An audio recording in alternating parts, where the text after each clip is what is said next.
Central London is a fitting place to meet one of the key players in the noisiest, the brashest, the most expensive sport in the world, Formula One motor racing. It has been an extraordinary year in Formula One, a drivers' championship which went down to the wire, overshadowed by allegations of dirty tricks. And my guest today is president of the International Automobile Federation. Is there something rotten at the heart of Formula One?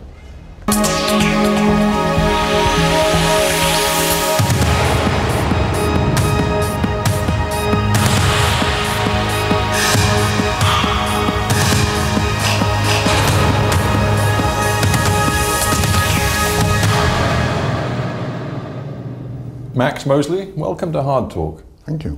Let's begin by reflecting on the Formula One season just past. Do you think it was good for Formula One? Well, I think on the whole, yes, because the actual racing was very entertaining.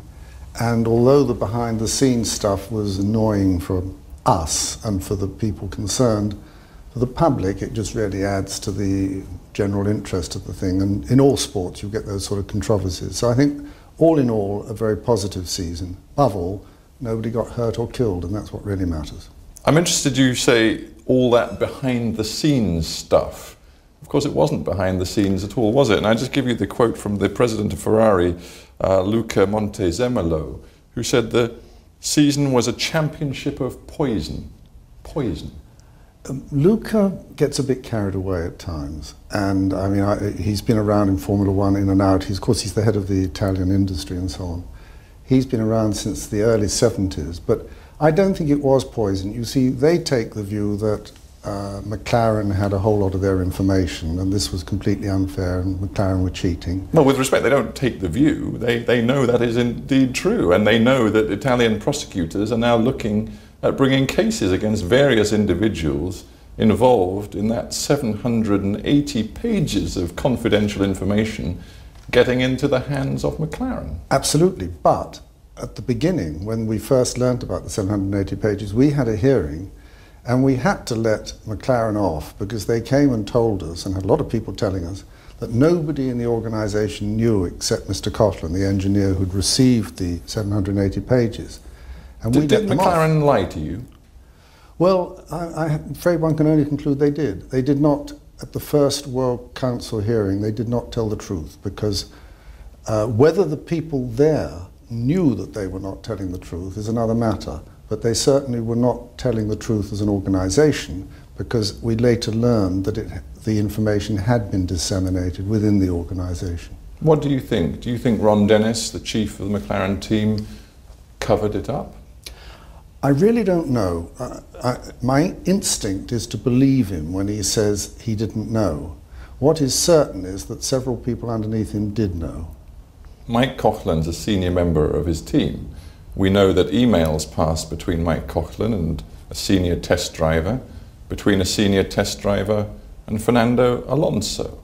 Is it credible for one moment to believe that the rest of the team had no idea what was going on? Well, once that information that you've just described came out, no, it wasn't credible, and that's why we took their points away and fined them $100 million. Well, I go back to the question. If you say it's not credible, then you must believe that from the very top that team was involved in deceit and cover-up.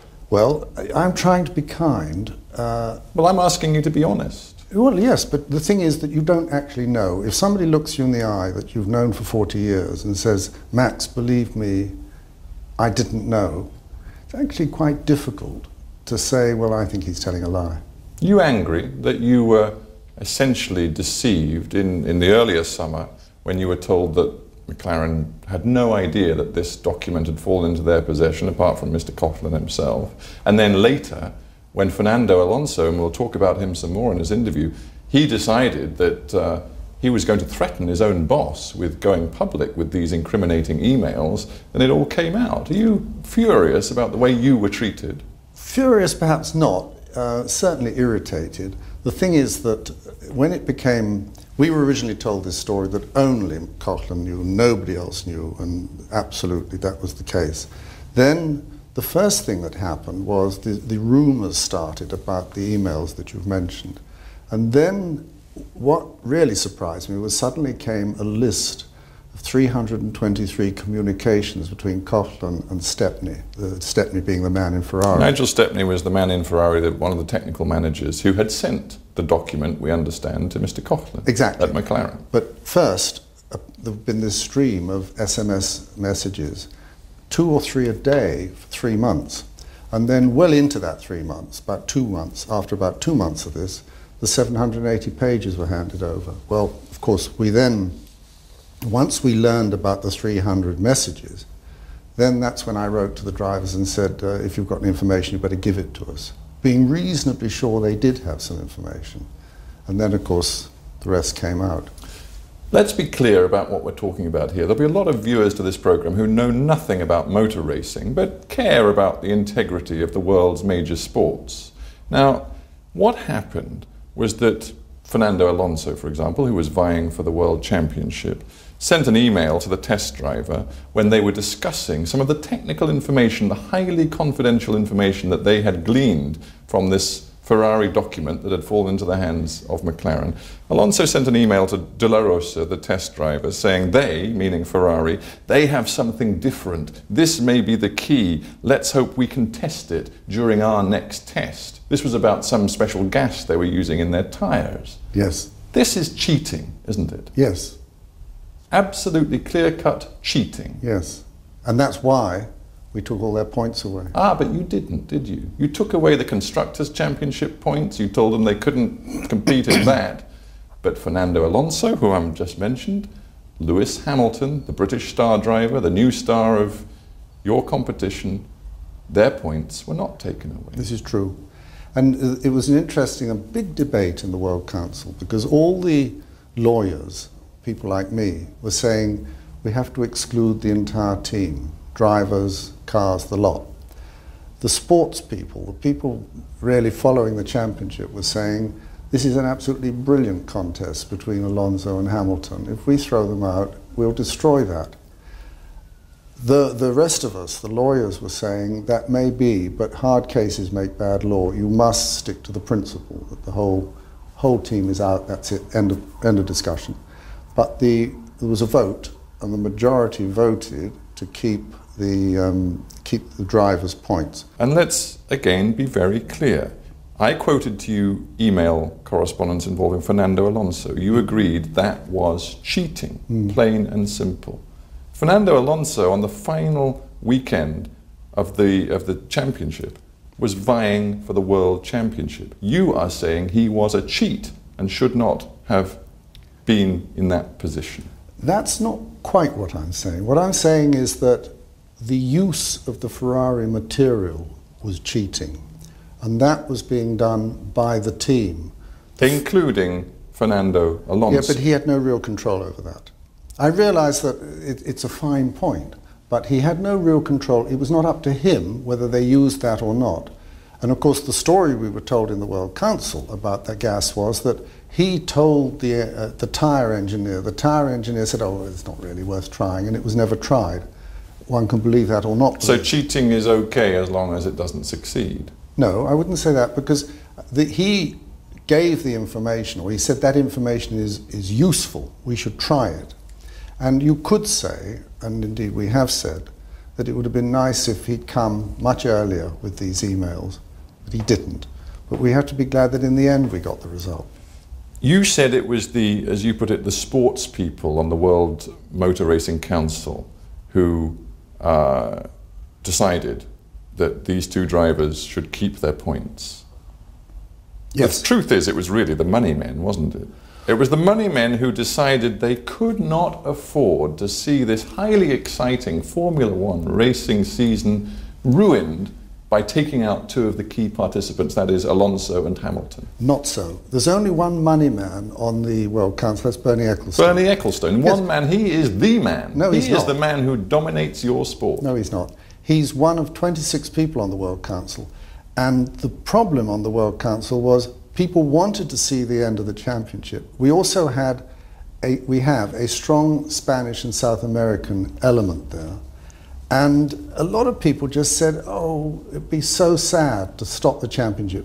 The public will never forgive us. There are all those sort of arguments. Forgive me, but let's look at the record. Bernie Ecclestone the money man, the man who runs the commercial rights to Formula One. Formula One's his business, basically.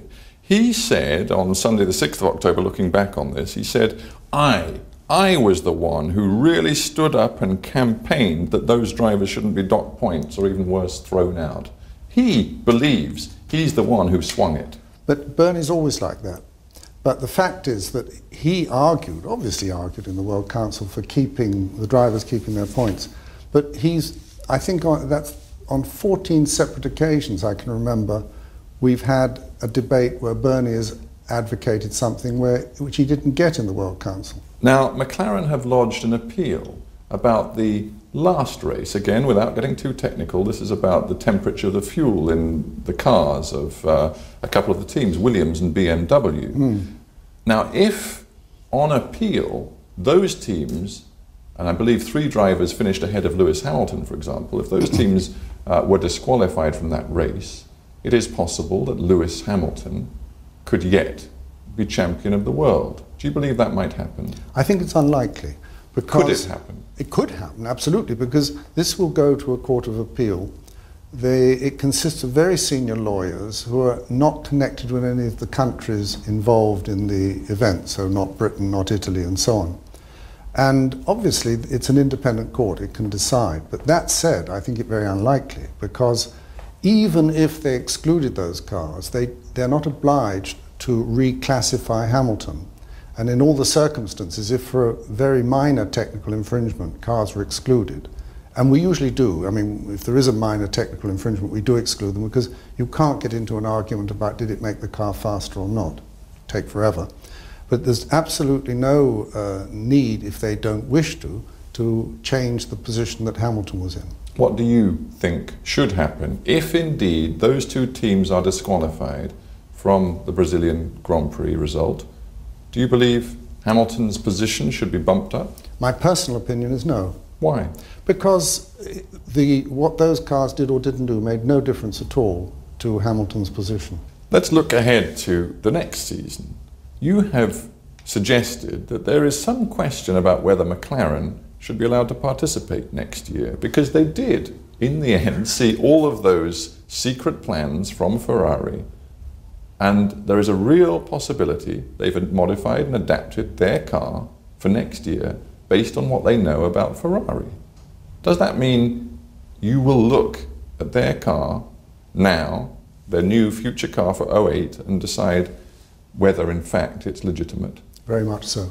You see, you're much more, well, first of all, the period during which the 300 SMSs, etc., the flow of information from Stepney at Ferrari to Cotton and McLaren, period during which that was happening was exactly when the 2008 car would be being designed.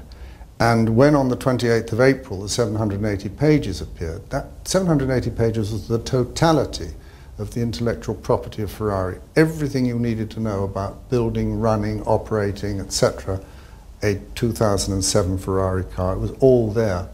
That was in the hands of the chief designer at precisely the moment that he was designing the 2008 McLaren, admittedly with 140 engineers working on different aspects of the car, but they were doing that.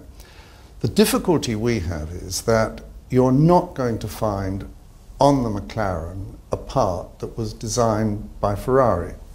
What you may find are ideas. And at this level of technology, at this level of motorsport, if the idea is given to the chief designer, he will do a component or make a component utilizing that idea, which bears no relation at all to the component being used perhaps on the other car. So we will be looking for the ideas, and we will have, the investigation will be thorough. It will use outside experts, and we will do everything we possibly can to make sure that either the McLaren has no element of Ferrari intellectual property in it, or if it does, we will then have to consider taking some sort of action. That would not necessarily be preventing them from running.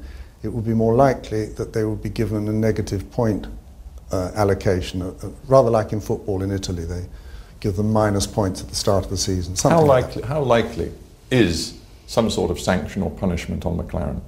Well, it's only likely if we find something, and finding something will not be easy. On the other hand, the resources that we're going to deploy will give us as good a chance as it's possible to have to find it. Let's talk about the drivers. You've been very careful in this interview to talk about the teams. When I talked about cheating and alluded to particular drivers, you said this is a team issue. Absolutely. Let's talk about the drivers. What do you believe, or what do you think of the way Fernando Alonso, to start with him, deported himself during this last Formula One season? Well, first of all, there's the famous meeting with Ron Dennis, where, according to Ron, he went in and said, if you don't do what I want, I'm going to give the information to the Federation. Now, to be fair to Alonso, we haven't heard his side of that story. I'm sure we shall. Once all these commercial negotiations are finished, I'm sure we'll hear something. But it's undoubtedly the case that Alonso, as soon as it came to his knowledge that Ferrari information was available within the McLaren organization, he should have said to first of all to them, this is unacceptable, I can't accept that. And if they didn't come and tell us, then he should have. But in his defense, one has to say, there he is, he's 26 years old. He's in a huge organization of 1,400 people. There's some very senior managers there. The senior managers knew this. It was really up to them to say something. And you can imagine in that sort of culture, for a young person, desperate to win, really thinking about driving the cars, he's not thinking the whole time about the moral case. The moral case, and I'm sorry to come back for one moment to the team, but the moral case was that when it became known to the top management that Stepney was giving information to Cotland, which was early in March because there was this information about Australia, they should immediately have told Ferrari, you've got a spy in your midst. That would have been the proper thing to do. If they didn't do it, it set an example which a young person like Alonso might well follow. Well, let's talk about the moral case. I mean, Alonso, furious apparently because his own team won't give him special status as the #1 driver, the world champion. He threatens to expose emails. He ends up not speaking to his own team boss, Ron Dennis. He refuses to show up for a crucial meeting of your Motorsport Council, where he could have explained things but actually chose not to attend. What do you think of the behaviour of a man who is earning tens of millions of pounds a year and behaves like this? Well, I think putting oneself in his position. Well, but you're in your position. No, you are the man who runs the FIA. You are, again, responsible for the integrity of your sport. If you ask me what I think, if I'm going to express an opinion about somebody like Alonso, I have to put myself in his position. And doing that, you can understand that you're in a culture where this is acceptable. And it's very difficult if you're a young person. What does that say about your industry? It says nothing about our industry. It says something about McLaren. Well, let's be clear. What does it say about McLaren then? Well, I don't think it reflects at all well on McLaren, because as I said a moment ago, what they should have done is tell Ferrari as soon as they knew there was a spy. What about Lewis Hamilton, the other member of the McLaren team? In the UK press, he's often portrayed as the innocent victim of a lot of what went on this season in Formula One. Do you see it that way? Well, I really don't know. I don't know him at all. I mean, the only previous contact I had with him, and it was very fleeting, was when he was in karting, and we had once to help him in a French event and things like that. So he's not a known quantity to me. It would be surprising if he didn't know something of what was going on. But I got absolutely no evidence that he had, and on that basis it would be wrong for me to suggest that he had. But what you've just said is very interesting. You believe that he must have known what Fernando Alonso knew about this information from Ferrari. No, I wouldn't go as far as that. You see, Alonso was getting the information from De La Rosa, and De La Rosa was an old friend of Cotland. The main correspondence is between De La Rosa and Cotland, and then De La Rosa was one Spaniard, passes it on to the other Spaniard. And Alonso was intensely interested, as was De La Rosa, in the setup of the cars and the whole technology, whereas I suspect that Hamilton just came in and drove very well. Therefore, it would be difficult to infer that he necessarily had any real knowledge of what was going on. Do you, like your friend Bernie Ecclestone, regard Hamilton as crucial to the future of your sport? Eccleston says that Hamilton has, quote, resurrected Formula One. Do you see it that way? I think Bernie tends to exaggerate from time to time. He's certainly helped enormously in the UK. He's also got a lot of interest worldwide because he's come manifestly not from a rich background and he's just made it. And so he's got a lot of interest. But we always have people. There's always somebody new. If it wasn't him, it probably either Rosberg or Kubica or one of the other new star, Vettel, would suddenly be the big one. So I think there's a tendency to exaggerate the importance of Lewis Hamilton. That said, if he does the same thing next season as he's done this season, it'll certainly have an effect. In fact, it'll then start to be negative because we'll get the Schumacher effect where people start writing to me saying, can't you do something to slow him down? Let's just talk before we finish about the expense of motor racing and the sustainability of the model upon which it is currently based. Formula One teams at the moment, the top ones, spend approaching to $500 million a year on putting out their motor racing team. Is that sustainable? No. And I'm doing my utmost to try and get this contained. And what trouble is that people at the moment have these budgets and they think they'll go on. And it's very, very difficult to get them to reduce them. And when you have, probably the best example is just the engine. They're spending, the best ones are spending between 200 and 300 million US dollars a year just on their engines. And we greatly reduced the scope for research. We really cut down to try and reduce this cost. And what did they do? They didn't stop the work. All that happened was that the cost per horsepower gained went up, but the number of people engaged was still there. We're now taking steps to stop this. Well, shouldn't you cap the amount of money they can spend? Well, we should. It would be wonderful if we could, but it's almost, in fact, it is impossible to do that. Max Mosley, you've had 14 years, I believe, at the top of the FIA, sort of running and ruling and regulating Formula One. In the past, you've had times when you've been deeply frustrated. I read one quote where you said, sometimes I just get completely fed up with this. Are you going to retire when your present term ends? That is something I shouldn't speculate on at the moment, but I should say that in 2004 I did actually say, that's it, I've had enough. It's in the summer of 2004. And various people, very nicely, but they insisted on me staying a bit longer. And you sound like a man who's going to stay a good deal longer. Well, you see, I think the day that you start to think, this can't operate without me, that's the moment you've got to stop.